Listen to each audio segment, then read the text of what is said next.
अस्सलाम वालेकुम dear student, Abid खटक एक मरतबा फिर आपकी खिदमत में हाज़िर है। अच्छा, हमने पिछले लेक्चर में व्हाट इज़ इनकम स्टेटमेंट और बैलेंस शीट को हमने पढ़ा था। यानी ओवरऑल हमने फाइनेंशियल्स मैनेजमेंट की ओवरव्यू ली थी। तो आज हम पढ़ेंगे ये जो थर्ड पार्ट है ना। वैसे तो फाइनेंशियल स्टेटमेंट की बहुत सी ज़्यादा किस्में हैं स्टेटमेंट की, तो हम सिर्फ ये तीन को पढ़ेंगे जो बहुत अहम है। प्रीवियस लेक्चर में हमने इनकम स्टेटमेंट को पढ़ा था और पोजीशन स्टेटमेंट जिसको बैलेंस शीट भी कहते हैं उसको हमने पढ़ा था। तो आज जो है ना हम जो थर्ड इनका एक स्टेटमेंट है फाइनेंशियल जिसको कैश फ्लो स्टेटमेंट कहते हैं, ये बहुत ही इंपॉर्टेंट है। तो आज हम इसको पढ़ने लगे हैं। What is cash flow statement? Cash flow statement क्या होता है? आप ये समझिए कि ये जो वर्ड है कैश कैश कैश, तो हम जो है ना कैश को वो जो आपके पास अमाउंट है उसको कहते हैं। फ्लो है यहाँ पे, तो जो बहाव होता है एक किस्म का पैसों का ना, तो इसको हम स्टडी करेंगे कि इस जो स्टेटमेंट होता है इसमें जो पैसों का बहाव होता है, जो आपका कैपिटल होता है, ये किस तरह जो है ना आपका इनफ्लो होता है, आपका आउटफ्लो होता है। तो बेसिकली ये जो कैश फ्लो स्टेटमेंट होता है ये ओवरऑल आपकी जो ऑपरेशन एक्टिविटीज़ होती है, यानी जितना पैसा आप खर्च कर रहे हैं और कितना पैसा आपके पास जो है ना उसमें जो है ना वो एक रिटर्न या रिवेन्यू के तौर पर आपके पास आ रहा है। तो उसको जो है ना हम पढ़ेंगे। फर्स्ट इसमें है cash flow statement represent the cash flow and inflow of an organisation for a specific time period. यहाँ पे स्पेसिफिक टाइम पीरियड के दौरान आपका जितना कैश आउटफ्लो होता है, आपके ऑर्गेनाइजेशन से बाहर जाता है, आप किसी प्रोजेक्ट पे खर्च होता है या उस प्रोजेक्ट से जो रिवेन्यू आपको आती है, ठीक है ना, इनफ्लो जिसको कहते हैं ना, ये तो एक मखसूस टाइम के दौरान तो उसको क्या कहते हैं, जो आउटफ्लो और एंड फ्लो होता है वो जो है ना वो क्या कहलाता है, वो कैश फ्लो स्टेटमेंट कहलाता है। मजीद हम इसको पढ़ते हैं। A cash flow statement is a financial statement that provides aggregate data. यहाँ पे एग्रीगेट डेटा का aggregate data regarding all cash inflow company receives, जो कंपनी रिसीव करता है फ्रॉम इट्स ऑनगोइंग ऑपरेशंस, मतलब जो ऑपरेशंस वगैरह, मतलब जिसका सेल परचेज जो भी इनकी ऑपरेशन एक्टिविटी जो हम आगे पढ़ेंगे इस कैश फ्लो स्टेटमेंट की और भी किस्में हैं, तो हम इसको पढ़ने लगे हैं। पार्ट्स है एक किस्म की, आप ये समझिए कि ये पार्ट्स हैं। तो जो रिसीव होता है आपको ऑपरेशन से, एंड एक्सटर्नल इन्वेस्टमेंट, आपने जो इन्वेस्टमेंट की होती है, मतलब जो आप वहाँ पे आउटफ्लो का आपका जो पैसा लगता है वहाँ पे, तो उसको क्या कहते हैं, उसको कैश फ्लो स्टेटमेंट कहते हैं। तो यहाँ तक मेरे ख्याल में आपको समझ आ गया होगा। कैश फ्लो स्टेटमेंट जो पैसा आपसे जा रहा है और जो पैसा आपके पास आ रहा है, यानी कुछ पैसा आपसे जा रहा है और उसका बहाव जो है ना ऑपरेशंस की तरफ है, और एक जो पैसा आपको एक रेवेन्यू की शक्ल में आ रहा है आपकी तरफ, उसको कैश इनफ्लो कहते हैं। तो ये सारा जो है ना जिसका रिपोर्ट होता है, जो स्टेटमेंट बनती है, वो उसको कैश फ्लो स्टेटमेंट कहते हैं।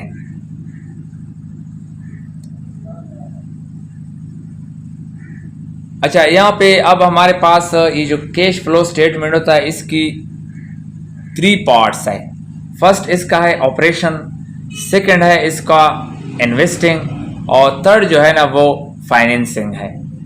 अब हम इसको पढ़ेंगे कि ऑपरेशन जो है ना कैश फ्लो का स्टेटमेंट, उसका क्या एक काम होता है, हम किस तरह जो है ना कैश फ्लो को एज ऑपरेशन जो है ना हम उसमें जो एक्टिविटीज़ होती है उसको देखेंगे। इसके साथ हम इन्वेस्टिंग को देखेंगे और फाइनेंसिंग को देखेंगे। ये 3 पार्ट्स को हम सेपरेटली जो है ना वो डिस्कस करेंगे। लेकिन यहाँ पे मैं आपको बताता चलूँ कि मैं जो है ना इसकी वैसे तो ये ऑपरेशंस, इन्वेस्टिंग, फाइनेंसिंग, ये इनका ही सीक्वेंस है ना, इसी सीक्वेंस की जो है ना वो बनता है, एक स्टेटमेंट बनती है ना। लेकिन मैं इसको जो है ना ये बॉटम अप जो है ना इस तरीके से मैं इसको पढ़ूंगा, यानी टॉप टू बॉटम नहीं पढ़ूंगा, बल्कि आपकी जो है ना आसानी के लिए मैं इसको फाइनेंसिंग से जो है ना वो शुरू करूँगा। तो ताकि आपको जो है ना इसकी समझ आ जाए। एक बेस से मैं उसको शुरू करूँगा, ठीक है।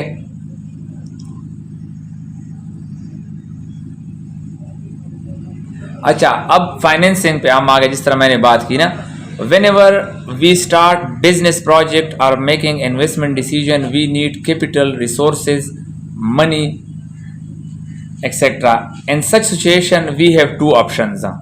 हमारे पास two option होती है, to finance the project with own money or equity, B to get loan for financial institution, bank, etc. अच्छा, यहाँ पे फॉर एग्जांपल मैं मिसाल देता हूँ कि एक प्रोजेक्ट आपने शुरू किया, एक प्रोजेक्ट आप शुरू करने वाले हैं, ठीक है ना।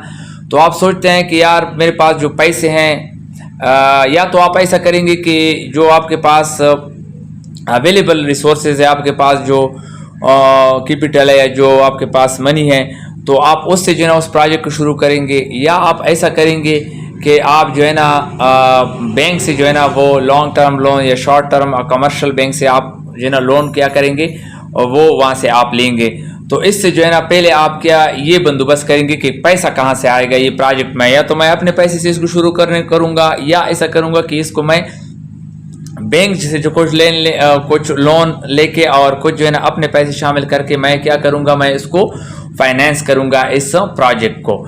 तो आपके पास ये दो ऑप्शन होते हैं। आप जब भी कोई प्रोजेक्ट शुरू करने वाले, कोई आप एक्सपेंशन करना चाहते हैं अपनी कंपनीज की, या रिप्लेसमेंट करना चाहते, कोई मशीनरी आप जो है ना वो ख़रीदना चाहते हैं, तो आपके पास ये दो ऑप्शन अवेलेबल होती है, ठीक है।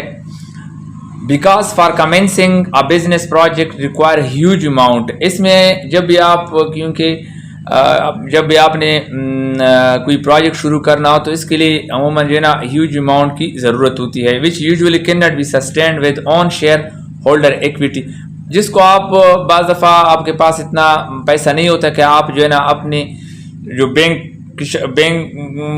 अकाउंट में आपके पास पैसा है या आपके पास कैश में है, उससे आप उसको पूरा कर सके उस प्रोजेक्ट को, या इसको इनिशिएट कर सके। Hence banking loan is taken to commence the business project.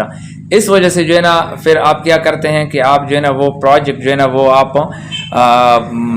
कोई शेयर होल्डर इक्विटी आपके पास है, अगर कोई इस तरह की शेयर्स है, कोई और आपके पास पार्टनर आ जाते हैं, उसमें वो अपना जो है ना वो हिस्सा डालते हैं, उसके ज़रिए आप करते हैं, या आप लोन लेते हैं, या आपके पास जो है ना अपना पैसा होता है, उससे आप इसको शुरू करते हैं। क्योंकि आप का जो प्रोजेक्ट होता है इसको ह्यूज अमाउंट की ज़रूरत होती है, तो इसलिए आप अमूमन ये करते हैं कि आप या तो शेयर होल्डर से, आप जो मुख्तलिफ बिजनेस ओनर होते हैं वो जो है ना उससे आप उसके ज़रिए आप शुरू कर सकते हैं उस प्रोजेक्ट को, या बैंक से आप लोन लेंगे। अच्छा, सेकंड हमारे पास है कैश फ्लो का जो सेकंड पार्ट है, तो इसमें ये हमारे पास है इन्वेस्टिंग, ठीक है। अभी इन्वेस्टिंग क्या है, चलो आपने फाइनेंसिंग कर ली है, आपने बैंक ले लिया, आपने बैंक से जो है ना वो कर्ज ले लिया है, आपने जो है ना जो भी आपकी अरेंजमेंट थी वो आपने सारा वो कर लिया है वहाँ पे। अब आपने क्या करना है, अब आपने जो है ना इन्वेस्ट करना है, ठीक है ना। पैसों का बंदोबस्त आपका हो गया है, तो आप इसको किस तरह इन्वेस्ट करें। After obtaining arrangement of requisite amount of capital for project, there is need of purchasing fixed assets, equipment, machinery, transport, etc. for production and operation of the project. अच्छा, आपके पास पैसा आपने अरेंज कर लिया है, अभी आप जो है ना उसके लिए आप बिल्डिंग खरीदेंगे, उसके लिए आप क्या करेंगे, वहाँ पे जो फिक्स्ड एसेट है, कोई मशीनरी है, प्लांट है, आप उसको खरीदेंगे। ट्रांसपोर्टेशंस का आप जो है ना वो बंदोबस्त करेंगे, ताकि जो है ना फिर आगे आपने जो है ना उसकी प्रोडक्शन या जो भी ऑपरेशंस होगा उसको फिर आपने एक जो है ना ऑपरेशन शुरू करनी होगी उस प्रोजेक्ट की ना, मतलब प्रोडक्शंस वगैरह जो है ना जो भी आगे लाहमल होगा। लेकिन इसके लिए पहले आपको फिक्स एसेट या मशीनरी, आपकी जो कंप्यूटर वगैरह मुख्तलिफ जो एसेट्स वगैरह होती है, आपने जो है ना उसको उसमें आपने इन्वेस्ट करना होगा। उसमें आपने कैश आउटफ्लो, जिसको हम कैश आउटफ्लो कहते हैं, उसको मतलब वो आपने इन्वेस्ट इसमें आपने पैसा लगाना है, जो है ना ये चीज़ें आपने ख़रीदनी है। तो ये जो है ना ये आपका इन्वेस्टमेंट पार्ट हो गया। इसका जो लास्ट पार्ट हमारे पास है वो है ऑपरेशन पार्ट।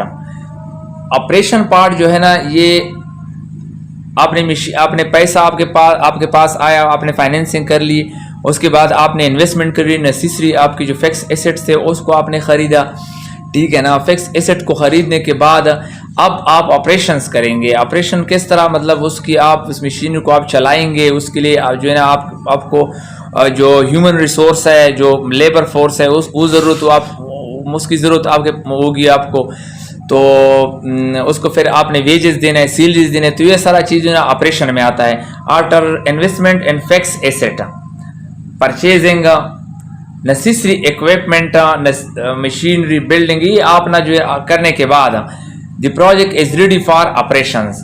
उसके बाद फिर क्या है, आपका जो प्रोजेक्ट है ये ऑपरेशन के रेडी है। कौन से ऑपरेशंस के लिए? सेल्स। आप जब कोई सेल करते हैं तो उसके बदले आपको क्या मिलता है? रेवेन्यू मिलता है। कोई चीज़ आप खरीदते हैं, उसको मतलब फरोख्त करते हैं, तो उसके बदले आपको वो पैसे देते हैं, तो ये रेवेन्यू आपके परचेज करते हैं। कोई चीज़ आप जो है ना वो प्रोडक्ट आप परचेज करते हैं, तो उसके लिए आप क्या करते हैं? आप पैसे पे करते हैं, ठीक है ना। आपके पास मुलाजमीन है, लेबर फोर्स को आप क्या करते हैं? सैलरी देते हैं, वेजेस देते हैं, ठीक है ना। आपके अदर भी एक्सपेंसेस हो गए, एडमिनिस्ट्रेशन, सारा जो है ना आपका फिर ऑपरेशन एक्सपेंसेस में आ जाता है, ठीक है। तो इसके अलावा आपके पास फिर अकाउंट रिसीवेबल। अकाउंट रिसीवेबल क्या होता है?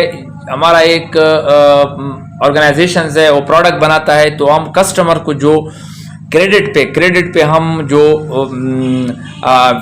जो मटेरियल्स होता है हम उसको देते हैं, कुछ अर्से के बाद वो हमें पे करते हैं।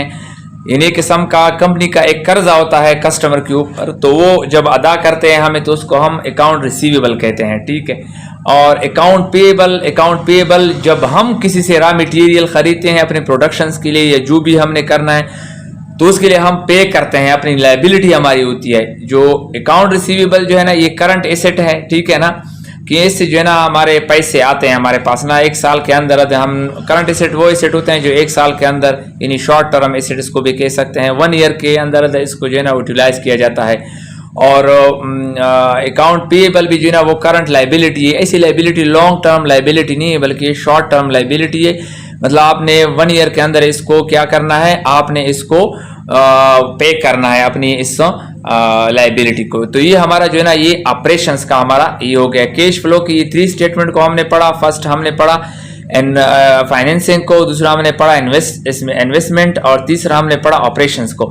तो इसके बाद हमारे पास हम जो इसकी थोड़ी एक्सप्लेनेशन देते हैं कि हमारे एसेट खरीदने से, हमारे एसेट जो है ना फरोख्त करने से जो है ना क्या होता है, क्या असर उससे पड़ता है, हमारे आउट कैश फ्लो पे क्या असर पड़ता है। तो इसमें फर्स्ट हमारे पास है, जब हम कोई एसेट जब हमारी एसेट इंक्रीज होती है, तो इससे क्या होता है? इससे हमारा जो कैश आउटफ्लो है, ठीक है ना, कैश आउटफ्लो क्या होता है? वो क्या होता है? वो डिक्रीज होता है।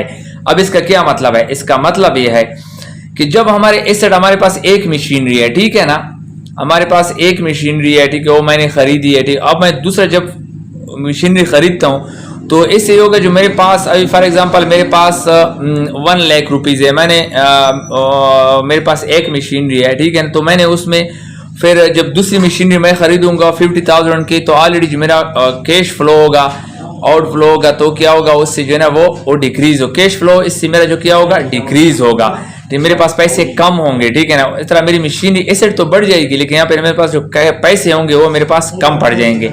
जब मेरी एसेट जो है ना वो क्या होगी? वो डिक्रीज होगी। जब कोई एसेट जो है ना मैं क्या करता हूँ? मैं फरोख्त करता हूँ, ठीक है ना। एसेट जो मेरे फरोख्त करता हूँ, तो इससे फिर ये होगा कि मेरा कैश आउटफ्लो है वो क्या होगा? वो इससे इंक्रीज होगा, क्योंकि मेरे पास पैसे आएंगे, तो इससे जो है ना वो इंक्रीज होगा। अच्छा, तो इसके बाद लाइबिलिटीज़ की बात हम करते हैं। लाइबिलिटीज़ हमारी जो ऑब्लिगेशंस होती है, जैसे हम जब भी हम कोई पैसे लॉन्ग टर्म या शॉर्ट टर्म हम लोन लेते हैं, पैसे हम जो है ना बैंक से लेते हैं, तो वो तो हमें कैश की शक्ल में मिल जाते हैं। तो हमारे पास जो कैश का फ्लो होता है वो क्या हो जाता है?